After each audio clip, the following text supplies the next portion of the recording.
Welcome to Suvendu academy. Suvendu একাডেমিতে তোমাকে স্বাগত। আমি শুভেন্দু কুমার বেরা। আজ আমি এই ভিডিওতে আলোচনা করব তৃতীয় শ্রেণীর গণিত। তৃতীয় শ্রেণীর গণিত মডেল অ্যাক্টিভিটি টাস্ক খুব গুরুত্বপূর্ণ। জুলাইতেই দেওয়া হয়েছে মডেল টাস্ক।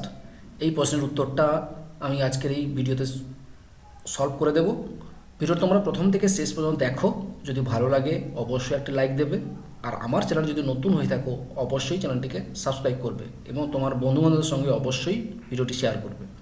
চলো শুরু করা যাক। প্রথম যে কোশ্চেনটা দেখো, প্রথম যে কোশ্চেনে বলেছে নিচের প্রশ্নগুলির উত্তর লেখো। প্রথম যে কোশ্চেন আছে দেখো 1 নম্বর, বহুমুখী উত্তরধর্মী প্রশ্ন এমসিকিউ। এমসিকিউ বলতে 4টা করে প্রশ্ন উত্তর দেওয়া আছে, এর মধ্যে যেটা উত্তর হবে সেটাই তোমাকে টিক চিহ্ন করতে হবে। প্রথম যে কোশ্চেন আছে বলেছে দেখো, নিচের সংখ্যা 4টির 3 অঙ্কের সংখ্যাটি হলো। এই 4টা সংখ্যা দেওয়া আছে দেখতে পাচ্ছ। এই 4টা সংখ্যার মধ্যে 3 অঙ্কের সংখ্যা কত? এখানে দেখতে পাচ্ছ 3 অঙ্কের সংখ্যা। দেখো এই এখানে আছে কিন্তু সামনে কিন্তু শূন্য দেওয়া। সামনে শূন্য থাকলে সেটা কিন্তু 3 অঙ্কের হবে না। প্রথমে যদি শূন্য থাকে কোনোভাবেই 3 অঙ্কের হবে না। এটাও 3 অঙ্কের তো নয়। এখানে এটাই দেখো 3 অঙ্কের। দেখো এখানে 102 আছে, এটা কিন্তু 3 অঙ্কের, কিন্তু এটা কিন্তু 2 অঙ্কের। তাহলে উত্তরটা হবে নিশ্চয়ই বুঝতে পেরেছো, বি দাগ। তাহলে উত্তর কোনটা হবে না বি। তাহলে উত্তরটা হবে বি দাগ। ঠিক আছে, বি হবে, এটা খেয়াল রাখবে। ক্ষয়ে বলেছে দেখো, 2, 3, 4 সংখ্যা 3টি দিয়ে গঠিত 3 অঙ্কের সব থেকে বড় সংখ্যাটি হলো। তাহলে 2, 3, 4 সংখ্যা 3 গঠিত 3 অঙ্কের সবথেকে বড় সংখ্যাটি কি? তাহলে এই 3টে যে সংখ্যা দেওয়া আছে, এই 3টা সংখ্যার সব থেকে বড় কোনটা? 4, তারপরে 3, তারপরে 2। তাহলে সংখ্যাটা কি দাঁড়ালো? 4, 3, 2। কোথায় আছে দেখো, এইখানে আছে দেখো, 4, 3, 2 সির দাগে আছে। ঠিক আছে, 4, 3, 2 উত্তরটা কী হবে? সি। তাহলে উত্তর কত লিখবো? সি। ঠিক আছে, 2, 3, 4 দ্বারা গঠিত সব থেকে বড় সংখ্যাটি হলো 432। হয়েছে? ওকে।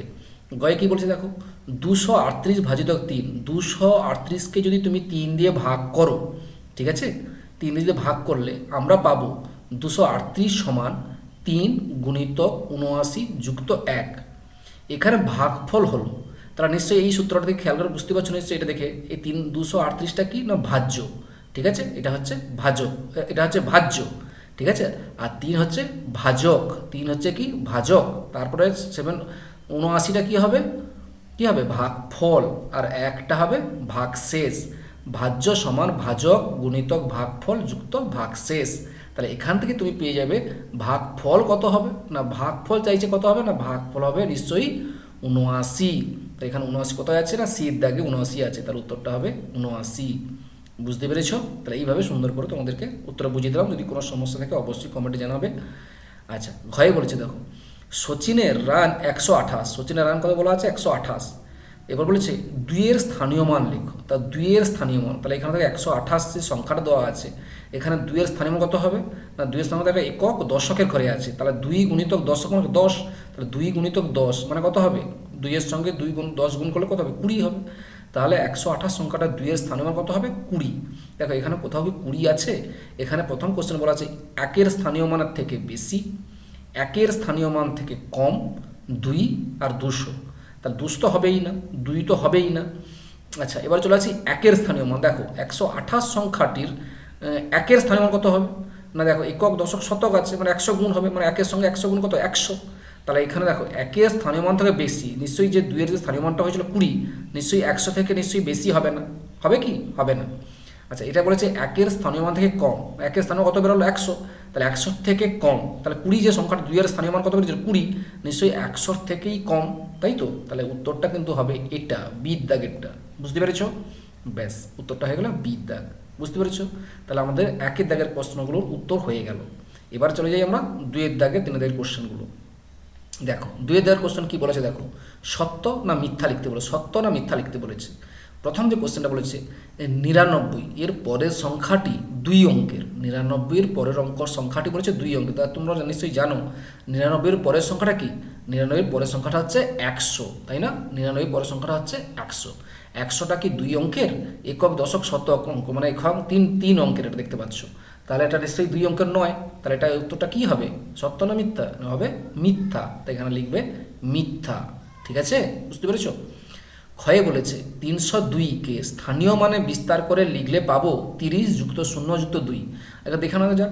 তা 300কে স্থানীয় মানে কীভাবে করবো না 300, তাহলে 302, তাহলে 300 যুক্ত 0 যুক্ত 2, তা কীভাবে হবে? এই যে 300 300 যুক্ত 0 যুক্ত 2, কিন্তু এখানে বলা আছে 30 যুক্ত 0 যুক্ত 2, তাহলে এটা ঠিক? এটাও ঠিক নয়, তাহলে এটা কী হবে? মিথ্যা। তাহলে এটাও হবে মিথ্যা।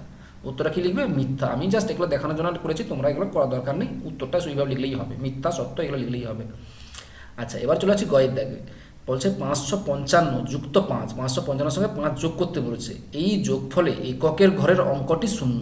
তাহলে দেখা যাক, তাহলে 555কে 5 দিয়ে যোগ করো। তাহলে 555 দেখো, এই যে আমি যোগ করেছি, দেখো 555কে 5 দিয়ে যোগ করেছি, যোগ করলে কত হয়? 5 আর 5 যোগ করলে কত হয়? 10, 10-এর 0 হাতে রইল 1, 5 আর 1 কত হয়? 6, আর এখানে 5 নামলো, তাহলে কত হলো? 560।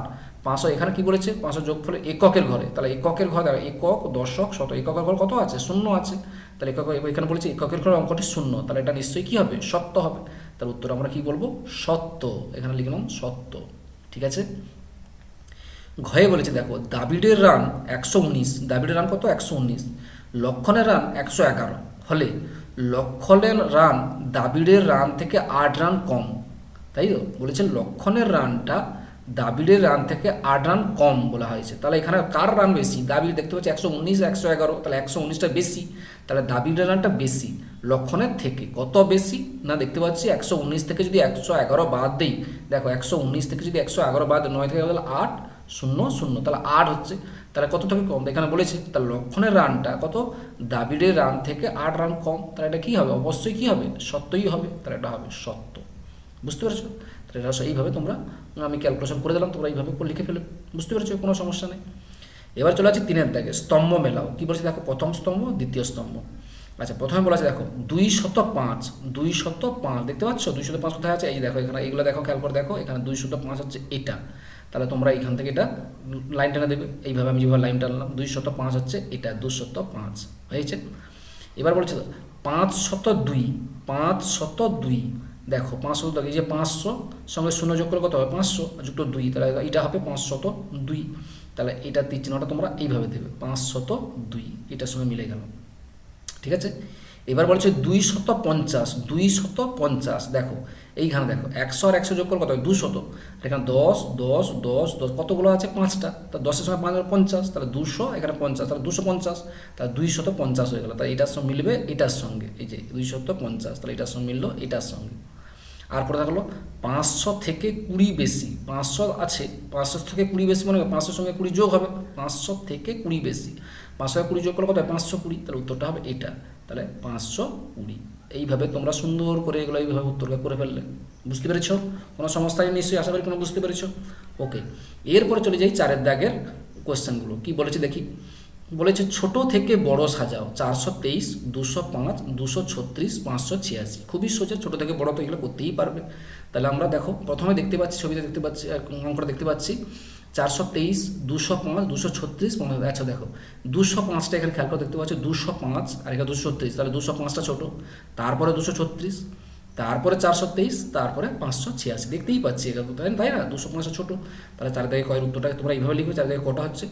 205, তারপরে 236, তারপরে 423, তারপরে 586। সেই তাহলে এটা কীভাবে সাজানো হলো না, ছোট থেকে বড়, প্রথমে ছোট এটা, তারপরে ছোট এটা, তারপরে ছোট এটা, তাহলে এইভাবে ছোট থেকে বড় সাজানো হলো। বুঝতে পেরেছ?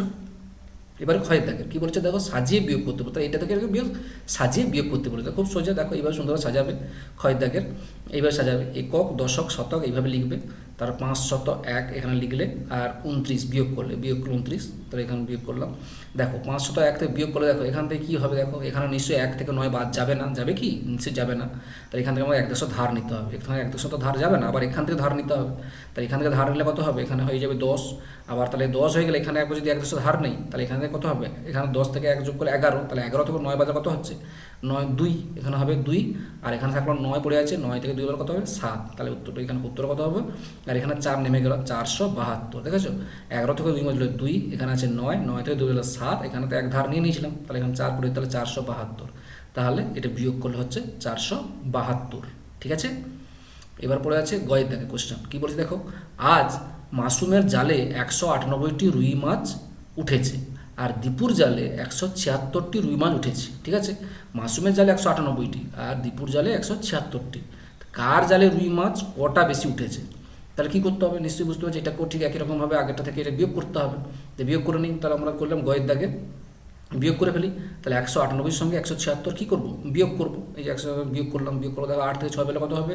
2। এখানে 9 থেকে 7 পেলে 2, এখানে 0, তাহলে কত হবে? 22। এখানে উত্তরটা কত হলো? 22। তাহলে কার জালে রুই মাছ কটি বেশি উঠেছে? না, নিশ্চয়ই দেখতে পাচ্ছি কে বেশিটা কোথায়? 198, আর এখানে 176টা কম, তাহলে 198টা কার? মাসুমের।